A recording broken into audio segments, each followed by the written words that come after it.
Assalamualaikum warahmatullahi wabarakatuh. Selamat malam. Di sini masih malam, sudah malam. Perkenalkan, saya Erni yang hari ini akan memberikan feedback tentang dokter yang galau dalam pilihan karirnya. Sebelum itu, saya akan menjelaskan dulu apa itu talent mapping. Talent mapping itu adalah alat untuk untuk menggali kekuatan dan kelemahan seseorang melalui self-assessment, berdasarkan self-assessment ya, atau penilaian sendiri. Dan tentunya ini didasarkan kinerja yang mendasari potensi seseorang gitu. Dengan talent mapping bisa digali potensi apa saja yang sesuai dengan karakter kinerjanya. Talent mapping ini berfokus pada kelebihan, kekuatan, sedangkan kelemahannya untuk disiasati. Nah, digunakan itu macam-macam, bisa dalam untuk pilihan karir, dalam pemilihan personal untuk masuk ke dalam tim, memperbaiki hubungan yang sudah tidak harmonis dengan orang lain, atau mengetahui karakter anggota keluarga atau pasangan, macam-macam juga. Bisa juga untuk mencari partner bisnis yang sesuai. Nah, fungsi dari talent mapping sendiri ini ada dua, yaitu fungsi deskriptif dan fungsi prediktif. Fungsi deskriptif itu dari bakat yang dia fokusnya itu menggambarkan pada kepribadian, pola pikir, pola perasaan, dan pola perilaku yang alami. Sedangkan untuk fungsi prediktifnya itu dari domain kekuatan yang mengungkap ragam kekuatan yang paling potensial untuk dikembangkan di dalam diri manusia. Gitu. Jadi potensi untuk dikembangkan itu dari domain kekuatan. Dan dalam talent mapping ini ada 5 hasil utama, yaitu pertama urutan bakat, kemudian peta bakat, potensi kekuatan, strength cluster map, dan strength typology. Gitu. Dan di sini kita hanya akan melihat dari 3 saja ya. Oke, lanjut ke hasil assessment klien. Kali ini namanya Rio. Tentu bukan nama yang sebenarnya. Saya akan jelaskan dulu siapa itu Rio. Rio itu adalah dokter muda yang saat ini sedang galau dalam pemilihan karirnya. Ya, dalam pemilihan karir, antara dia tuh bingung mau milih dokter spesialis penyakit dalam atau penyakit kandungan. Pilihannya antara itu. Tapi teman itu menyarankan dokter anak. Nah, sebenarnya Rio sendiri juga terbuka untuk berbagai saran dan masukan. Makanya saat ini dia berikhtiar mengambil talent mapping assessment untuk setidaknya memberikan gambaran dia bisa kemana, cocoknya kemana. Sekarang saya akan share screen tentang bakatnya Rio.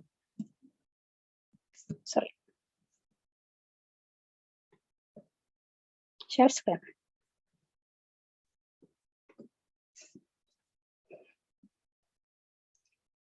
Nah, di layar Anda sudah ada urutan bakat Rio. Nah, saya akan jelaskan dulu apa arti ini. Jadi di sini tuh ada 34 bakat ya, dari 1 sampai 34 yang kemudian kita bisa fokus hanya di 21 aja ya. 21 aja bakat yaitu 7 bakat kuat, kemudian 7 bakat pendukung, dan 7 bakat terlemah.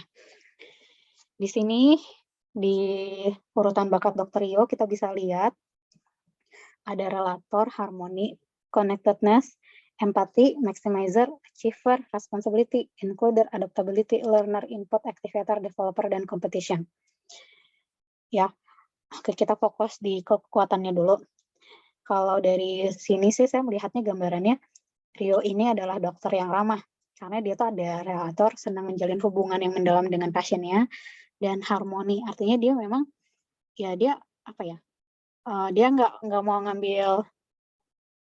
nggak suka berkonflik gitu, dan dia ada bakat empatinya, dia bisa merasakan emosi yang ada dalam pasiennya, dan dia sebagai dokter dia cukup bertanggung jawab dan mau belajar, mampu beradaptasi, dan kalau menurut saya sih ketika dia senang aja kalau misalnya ada kondisi gawat darurat ya, karena menurut dia hal-hal yang dinamis itu menarik gitu. Kemudian dia juga ada activator, ada achiever, jadi artinya dia senang memulai sesuatu dan punya target untuk mencapainya. Ditambah dia juga orangnya competition, jadi nggak mau kalah dan dia senang mengembangkan seseorang gitu ya, membuat seseorang itu menjadi berkembang. Dan secara maksimal dalam maximizer, di maximizer ini, di bakat urutan nomor 5 ini, dia kalau dalam memberikan treatment kepada pasien, dia semaksimal mungkin. Kalau ada hal-hal yang dia nggak tahu, dia akan berusaha untuk belajar. Karena di sini ada bakat learner. Walaupun dia analytical-nya ini lemah di urutan ke-33, kita bisa lihat nih urutan di bakat lemahnya, analytical-nya. Jadi walaupun analytical-nya rendah, tapi dia karena ada kemauan untuk belajar dan memberikan yang terbaik untuk pasien, akhirnya dia si analytical ini bisa tertutupi oleh bakatnya ini gitu.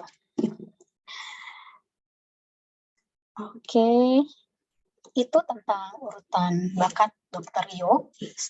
Sekarang kita akan beralih ke peta bakat. Nah, di depan Anda di sini sudah ada peta bakat Dr. Rio. Saya akan jelaskan dulu.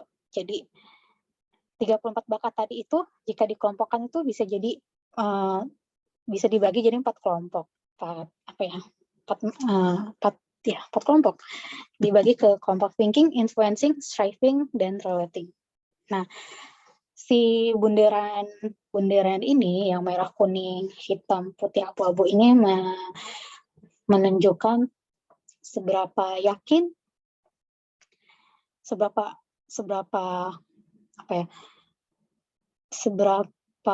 kuat bakat tersebut dalam dirinya menurut hasil asesmen klien itu. Jadi yang merah itu paling kuat, yang kuning itu cukup kuat, putih itu biasa aja, abu itu agak lemah, dan hitam itu sangat lemah. Nah, dari sini, dari 14 bakat yang tadi, kita bisa dikelompokkan nih, bisa dicari tahu dia tersebarnya paling banyak di mana. Kita lihat di thinking ini ada 2, ya, kuning, kemudian striving ini merahnya juga ada 2, di influencing ini ada 3, kemudian di relating ini ada cukup banyak ya, di sini ada 3, 4, 5, 6, 7 bakat. Oke, jadi bisa dibilang paling banyaknya di influencing dan relating, dan dalam talent mapping, 2 bakat gabungan ini adalah orang yang dengan memiliki karakter influencer. Artinya, jika dikaitkan dengan dokter yang sekarang jadi dokter muda ini, dia itu sebenarnya bisa mempengaruhi pasien atau mengajak pasien lebih tepatnya ya, untuk ya melakukan treatment yang untuk kebaikan pasien tersebut. Maka dari sini, kalau dari kebimbangan dokter Rio antara pilihannya bakat, spesialis penyakit dalam, kandungan, atau dokter anak, di sini masih belum kebaca buat saya. Tapi yang jelas kalau karena dia tuh ada relatornya, kalau menurut saya kayaknya pilihan penyakit dalam sudah dieliminasi ya. Karena kalau penyakit dalam itu kan pasiennya konsultasinya berulang ya.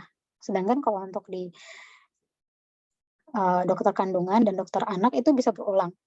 Jadi kalau dokter kandungan itu kan pasiennya itu kan ya ada kontrol tiap bulan gitu ya. Bahkan ada yang mungkin setiap berapa minggu sekali. Selama 9 bulan itu misalnya sampai anaknya lahir. Ya udah selesai gitu kan. Nah, kalau spesialis anak juga sama. Anak itu kan dihitungnya itu dari usia 0 bulan sampai 18 tahun. Jadi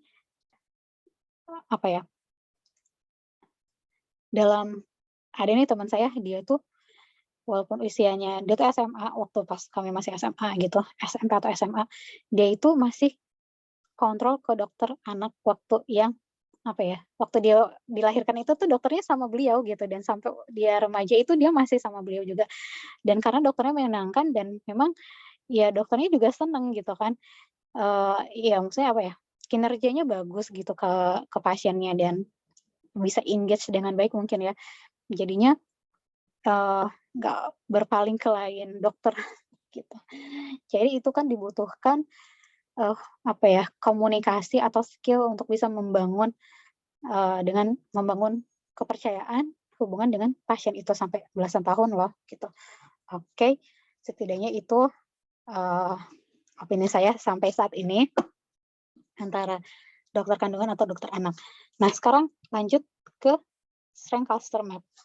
Oke, di sini agak kecil ya. Kita perbesar dulu.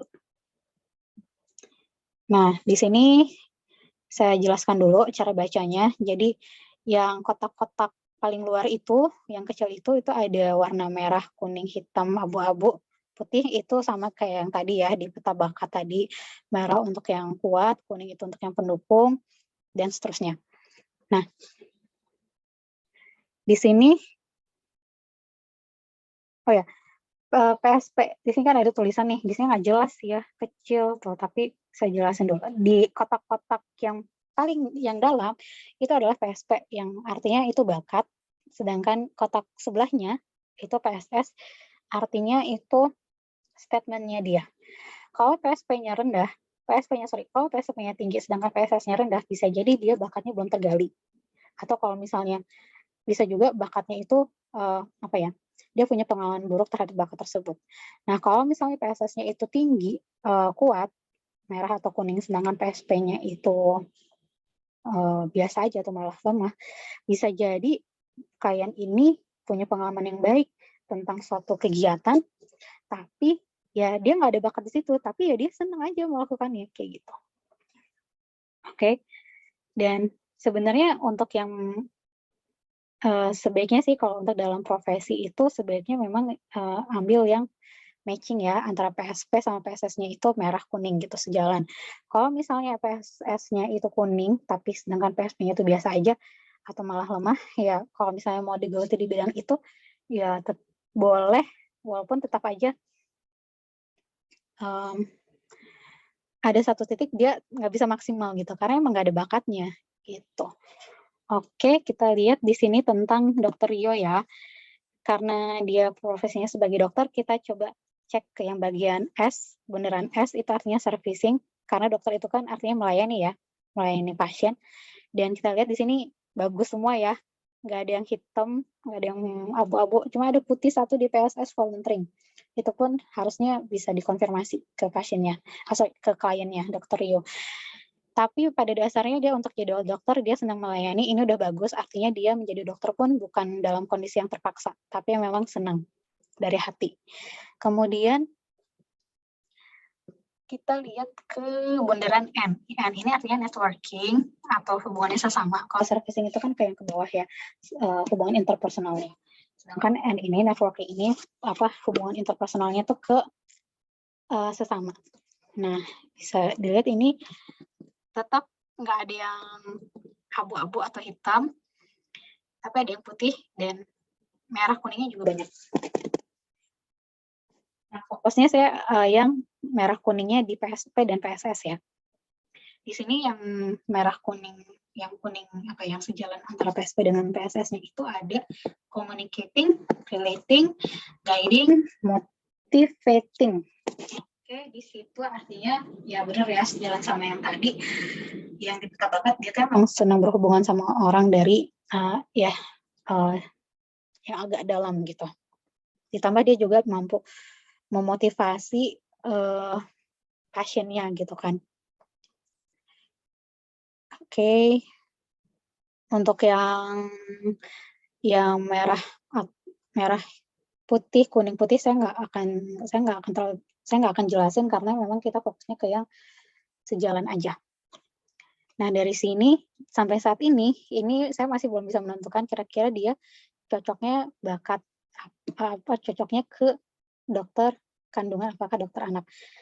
Masih belum kebaca. Tapi kayaknya saya udah mulai cenderung ke satu pilihan tertentu. Kita coba lihat ke GI atau generating idea di bagian kanan bawah yang ada tulisan acting sampai visual art. Di situ dilihat ada dramatizing dan musical art itu kuning. Artinya dia itu Dr. Rio ini bisa mendramatisasi. Artinya dia bisa menghidupkan suasana seolah-olah itu kejadian nyata. Tapi dia bisa menghidupkan suasana itu dengan emosinya, dengan dia kan ada relating dan ada empatinya ya tadi ya. Jadi dia dengan pengetahuan emosi yang kayak itu dia bisa mendramatisasi sesuatu sehingga bisa membuat suasana jadi hidup. Yang saya kebayangnya kayak gitu. Jadi kayaknya sih ini cocoknya untuk anak.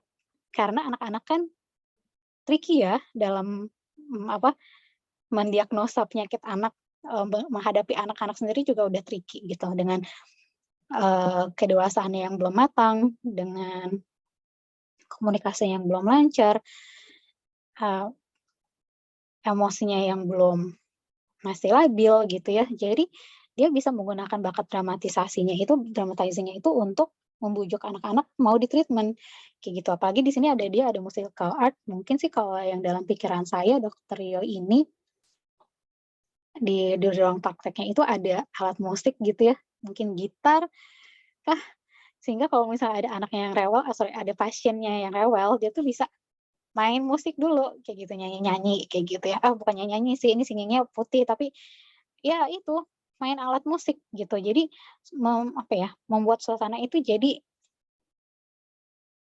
enak, kayak gitu. Apalagi, bisa sambil, nyanyi main alat musik sambil bermain drama kayak gitu. Terus nanti, ya anak-anak kan senang sama yang kayak gituan ya.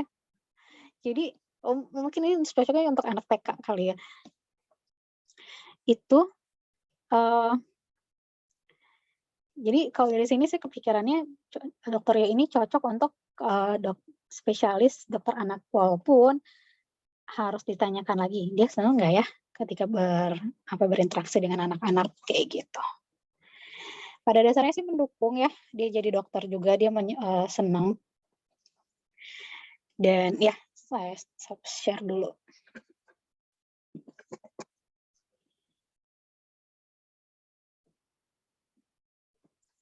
Walaupun kalau misalnya dia tetap mau di dokter kandungan, ya oke, menurut saya nggak jadi masalah. Walaupun pada akhirnya bakat, dramatizing musical art-nya jadi kurang terpakai gitu. Inginnya mungkin bisa menghidupkan suasana dengan pasien, tapi karena ini kan ibu-ibu yang sudah menikah gitu kan, ya tetap ada batasan-batasannya sehingga, bakat dramanya itu kurang bisa terpakai, malah bisa jadi nggak terpakai sama sekali, kayak gitu. Kecuali dalam membantu, lahiran mungkin ya, tapi itu nggak kepakai juga ya. Kalau menurut saya sih nggak cocok kalau untuk yang dokter kandungan, cocoknya untuk dokter anak, kayak gitu. Mungkin kalau menurut aku dia cocoknya itu buka praktek mandiri ya, bukan sama dokter di rumah sakit atau kayak gimana. Karena saya kepikirannya dia itu, iya itu, jadi di ruang prakteknya itu dia bisa membuat ruang prakteknya itu benar-benar anak-anak, sesuai dengan karakter anak-anak, dan ya itu ada alat musiknya gitu yang dia bisa, gitu. Menurut saya seperti itu.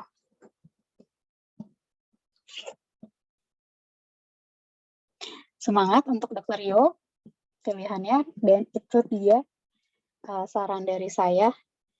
Semoga bermanfaat. Terima kasih. Assalamualaikum warahmatullahi wabarakatuh.